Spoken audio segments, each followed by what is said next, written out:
Cornish Mutual, farming insurance experts.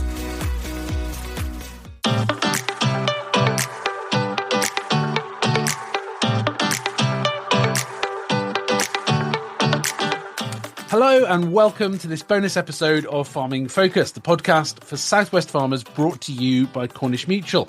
I'm your host, Peter Green. Today, I'm joined once again by vet Esme Moffat and Devon sheep farmer Pete Delbridge to continue our conversation about biosecurity with a focus on buying and selling stock, whether that's at market or privately. Esme, what are the key things that farmers should be bearing in mind when they're buying or selling stock? Again, it comes back to what we were saying in the previous episode of know your risks and know what you want to avoid. And I think it sort of depends a little bit on how you're buying in. So whether you're buying privately or whether you're buying through market, it doesn't mean you can't do the same thing. Just market just makes it a little bit more challenging. I would say do your research. One of the main ones, especially when it comes to cattle, that a lot of Southwest farmers are going to want to be wondering about is TB. It's really risky in the Southwest. It's really risky if you're buying in full stop.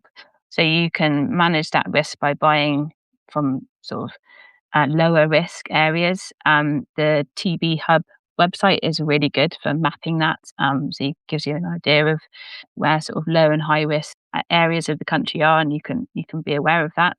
Ask questions. Don't be afraid to ask questions. Go to sellers, and if the sellers are at market as well, ask the questions there, like even simple things like what do you vaccinate the cows for, or have these had any vaccine?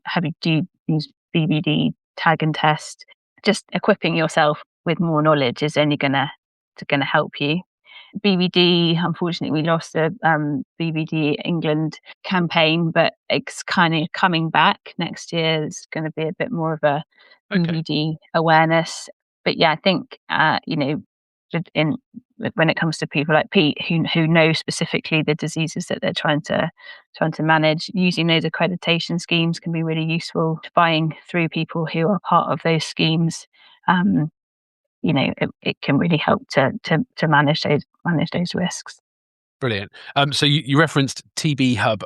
So the website is simply tbhub.co.uk. Well worth getting into that. Pete, when you're buying stock, what is it that you're looking to make sure you do? What are the key actions that you need to be carrying out? Well, first of all, I tend to look at probably MV currently. That's the thing that we're most concerned with. In the past, we've been concerned with other things, but we look at MV accredited or MV monitored flocks.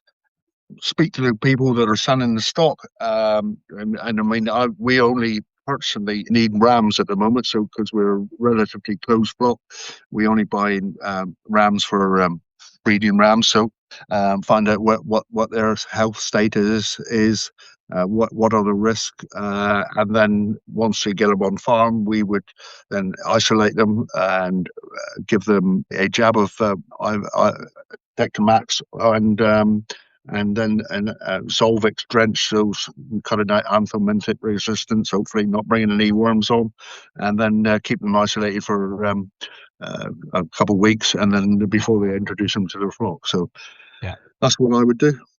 Great. Thank you very much. And you talked there about having a conversation with the vendor about the health status of their livestock. Is that something which people should feel comfortable about doing, or is that something that can occasionally cause offence, or can people be a bit prickly about it? What would your advice be? Most people who are selling stock are more than happy to potential purchasers, so I don't see that as a problem. I think they would be quite open and upfront about it all, hopefully. So yeah. Great. And when you're looking to buy stock, is there anywhere in particular that you would be going to make sure that animal has a certain health status, or because you're particularly buying sort of ex-Lana animals, they tend to be in a health scheme anyway? Well, they tend to be within the health scheme anyhow, because all of our ex-Lana breeds are either accredited or monitored.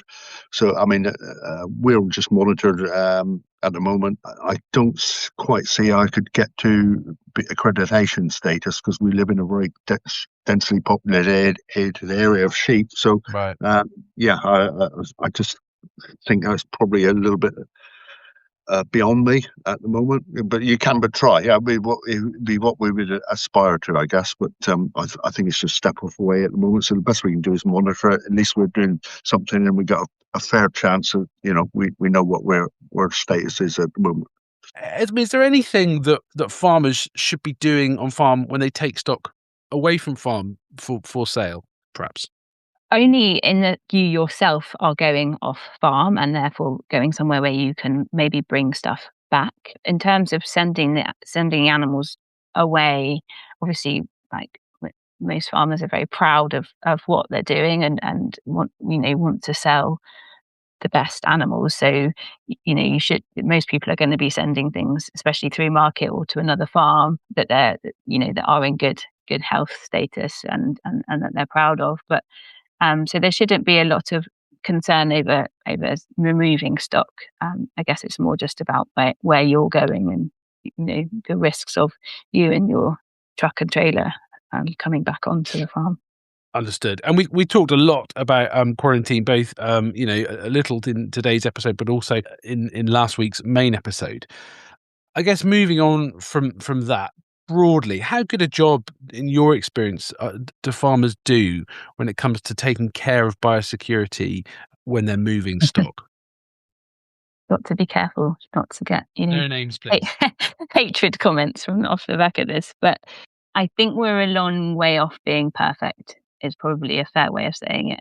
I think there's definitely a movement in the right direction. The accreditation schemes are helping with that. The pathway is helping with that, of just people being aware of infectious disease status and general management of disease. Like in the dairy herds, like the Yonis testing is now mandatory, and we've now got to test more animals than we previously had to.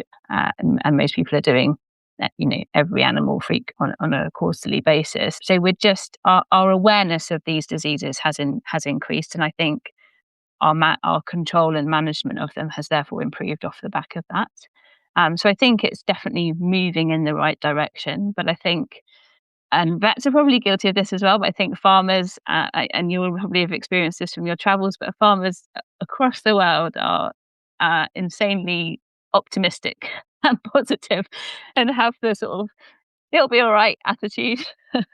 And I think that's fair. Yeah, that's reflective of what I've seen. I think just to stand up for farmers, and you will know this, and I appreciate that you are very much on the side of farmers as me. I think a lot of it comes down to just the muck and the bullets, as I've spoken about before, just that busyness and that it'll be all right, and I've got a million other things I need to be doing, so we're just going to leave the gold plating go and just do good job and move on.